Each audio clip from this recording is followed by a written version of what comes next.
Conectas Podcast.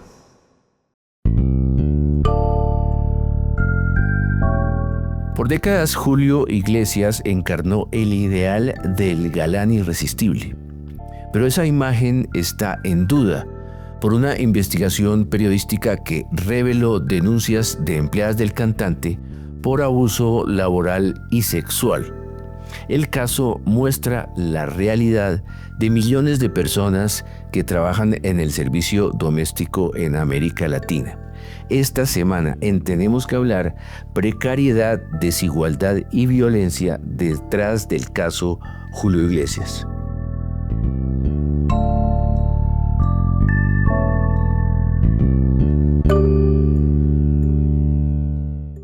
Hola, soy Mauricio Sáenz y les doy la bienvenida a un nuevo episodio de este podcast semanal en el que abordamos diversos temas de América Latina porque tenemos que hablar. Conectas Podcast presenta Tenemos que hablar. El análisis semanal para comprender la actualidad de América Latina, Realizado por la mesa editorial de Conectas, la plataforma periodística con miembros en 19 países de la región.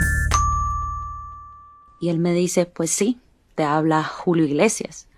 ¿Estás lista para que te cambie la vida? Y yo le dije que sí.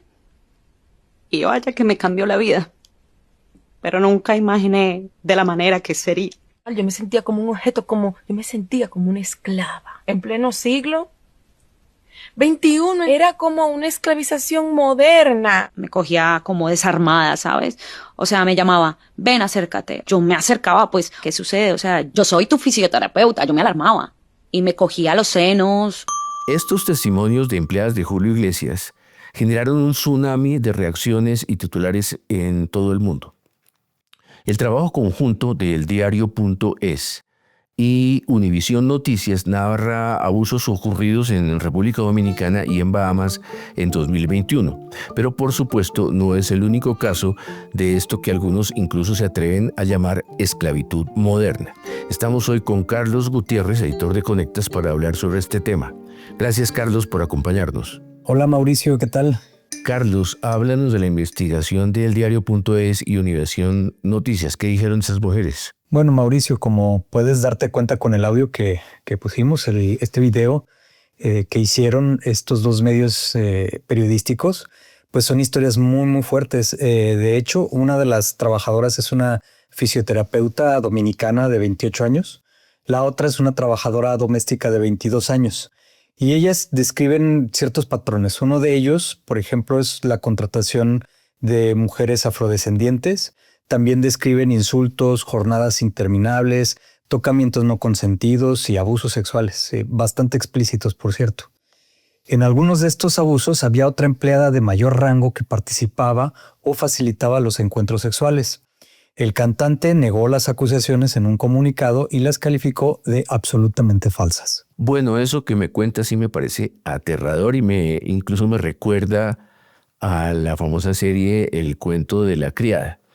Por lo pronto, la Fiscalía Española se declaró incompetente porque los hechos ocurrieron fuera de su territorio, pero no calificó los hechos. En todo caso, en todo esto y en los testimonios de las empleadas, se nota una lógica de dominación. En realidad, esta historia no es solo el caso de un famoso que abusa de sus empleadas. Tiene que ver con la vulnerabilidad en la que se encuentran las trabajadoras domésticas en República Dominicana. Mira, te doy un dato. En 2021, cuando ocurrieron los abusos que denuncian estas mujeres, el trabajo doméstico era la tercera fuente de empleo para las mujeres en ese país.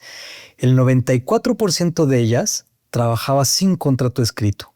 El pago promedio era apenas de $0.9 por hora y solo un 3% de ellas tenía acceso a seguridad social o pensión. Y hay que recordar que en República Dominicana viven muchas inmigrantes haitianas que trabajan por muy poco dinero para medio sobrevivir y para tratar de enviar a sus casas también algo con lo cual se puedan sostener. Viven en situación irregular, sin papeles, por lo cual la situación pues es extremadamente vulnerable. Sí, y eso además las expone fuertemente a redes de trata o incluso, como podemos ver en estas descripciones, a explotación sexual. Yo hablé con Bridget Wooding, ella es la directora de Omnica, una ONG dedicada a estudiar las migraciones en América Latina. Ella está en República Dominicana y explica que hay un flujo de migración constante de Haití a Dominicana y desgraciadamente en muchos casos la falta de documentos convierte a estas mujeres en población de alto riesgo para todo este tipo de abusos.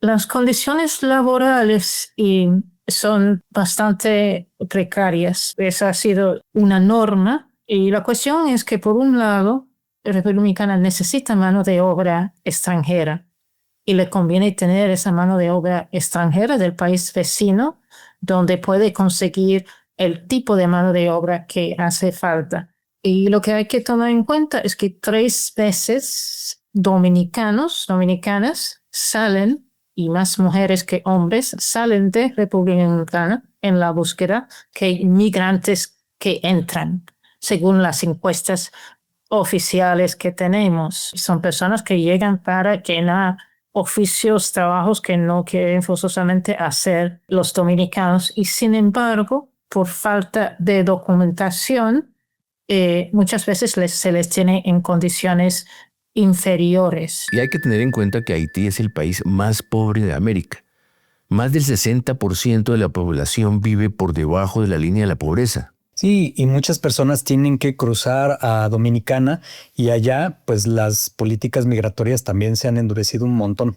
En 2013 se desnacionalizó a más de 130,000 personas haitianas y eso aumenta la vulnerabilidad de muchos trabajadores migrantes. Carlos, pero las denunciantes incluso dicen que se sentían como esclavas. ¿Qué tanto eso es así? Sí, pues una de las personas que da su testimonio habla de esclavitud moderna y no está equivocada. En realidad ese concepto está vinculado a jornadas excesivas, retención de documentos, aislamiento y violencia. Estas reproducen lógicas colonialistas y esas prácticas se ven en toda la región latinoamericana. Además, las trabajadoras del hogar viven muchas formas de violencia. La más común es la laboral, donde sufren informalidad, salarios bajos, jornadas muy largas e incluso la negación de sus derechos básicos como vacaciones, descansos semanales, seguridad social o protección a la maternidad. ¿Y qué me dices de la violencia psicológica y moral? Digamos, humillaciones constantes, amenazas, aislamiento social. Y como muchas veces carecen de visa, entonces también las amenazan con las leyes migratorias. Pero lo peor es que muchas de estas violencias se han normalizado, entonces muchas simplemente dejan de denunciar. También, Mauricio, este tipo de mujeres viven violencia física y sexual, como la que se describen en los testimonios de esta investigación periodística sobre Julio Iglesias. Este tipo de violencia afecta especialmente a mujeres jóvenes y inmigrantes que además tienen que vivir en los domicilios donde trabajan. Esa condición las vuelve todavía más vulnerables a que los empleadores o incluso otros miembros de la familia abusen de ellas. Bueno, pero en varios países las mujeres han librado luchas de años por conseguir que les respeten sus derechos. Uno de esos países es México, justamente tu país. Cuéntanos un poco de eso. Sí, conversé con la abogada y defensora de derechos humanos laborales, Angélica González. Ella lleva más de 2 décadas acompañando a las trabajadoras domésticas en esta lucha porque se les reconozcan sus derechos. Recuerda que en aquellos años, cuando comenzó el acompañamiento, la Ley Federal del Trabajo ni siquiera las reconocía como trabajadoras, pero ellas han establecido una estrategia muy interesante. La estrategia de las trabajadoras del hogar es muy interesante porque a diferencia de otros procesos organizativos, ellas iniciaron su organización internacional. Entonces, logrando primero, pues la consolidación del convenio 189 de la OIT, pero ellas quisieron incidir primeramente en el ámbito internacional, que existiera un convenio en la Organización Internacional del Trabajo y a partir de ahí, pues iniciar todo el proceso de la modificación a las leyes nacionales. Entonces de ahí me empecé a involucrar. Estuve con ellas en el acompañamiento de la creación del convenio de la OIT. Estuve en Ginebra con Marcelina Bautista. Logramos que se creara el convenio 189 del trabajo digno para las trabajadoras del hogar. Y después todo el proceso organizativo para que formaran la reforma a la Ley Federal del Trabajo y después la formación del sindicato. Bueno, y aquí estoy viendo que la OIT estima que hay más de 67 millones de empleadas domésticas en el mundo y solo en México alrededor del 97% son informales. ¿Por qué cuesta tanto que les reconozcan sus derechos si ya hay leyes que les reconocen? Sí, pues bueno, se trata de un tema de clasismo, de machismo y de discriminación. Las labores domésticas se asocian a lo femenino y como este tipo de labores se realizan en casas particulares y no en empresas, mucha gente ni siquiera considera que se trata de trabajo ni que la gente que las realiza deba tener ningún tipo de derechos.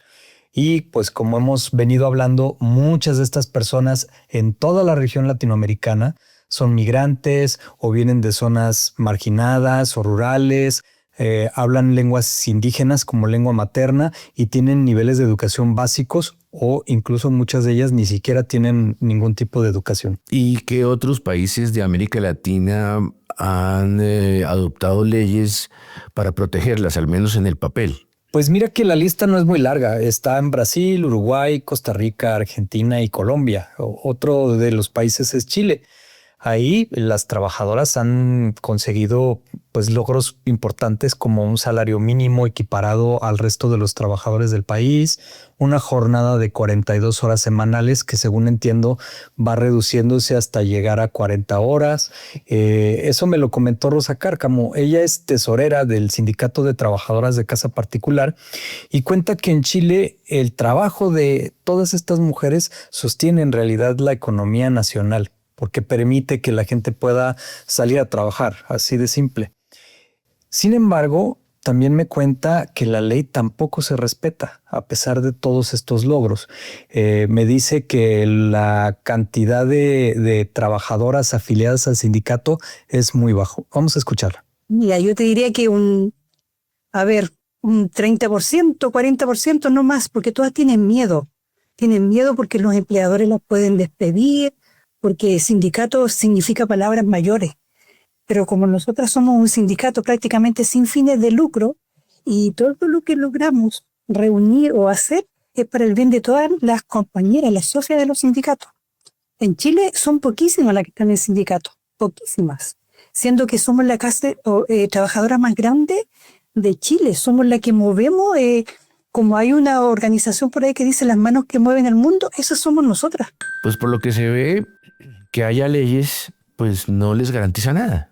Andrés García, quien es investigador de la Universidad del Rosario en Colombia, me dijo que en mucho se debe a la rigidez de algunas leyes laborales y a la falta de control de los gobiernos. Efectivamente, los gobiernos pues no parecen comprometerse mucho con el control de estas situaciones. Fíjate que estoy pensando en la mansión de Julio Iglesias en República Dominicana. Se llama Corales 5 y es un verdadero búnker inexpugnable. Fíjate, incluso las denunciantes la llaman la casita del terror. Entonces, ¿cómo se pueden garantizar los derechos de estas trabajadoras? Pues mira, mientras no haya un cambio cultural, es probable que las historias de abuso sigan ocurriendo puertas adentro.